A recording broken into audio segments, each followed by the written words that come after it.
hazvina kutozopera mushe muzara nezuro.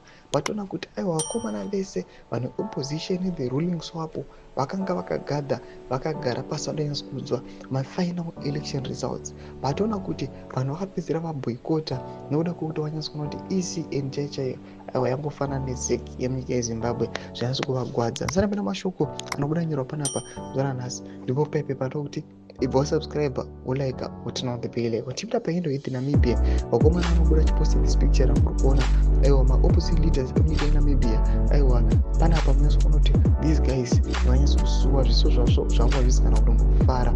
Panapa vanochiposta this picture unoera vachipinda vachiti opposition leaders have decided to boycott the announcement of the 2024 election results with the Electoral Commission of Namibia on Tuesday evening. Ndo headline robuda muthe Namibian vachifamba pictures kuti aiwa vakomana opposition vakaboycott vakatisarai zvenyu muchipanana muchiudzana results mega nokuda kuti your own election results we do not accept them. Hatimagamuchiri munyangodai kuri kuti aiti favor kana kuti ekufavhai hatimatambiri.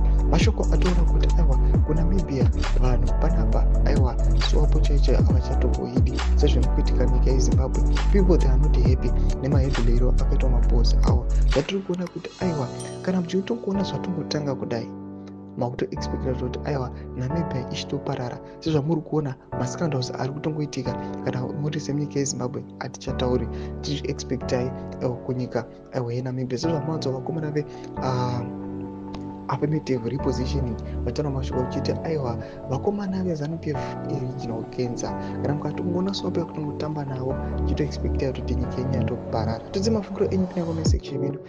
Subscribe or like, turn on the bell icon.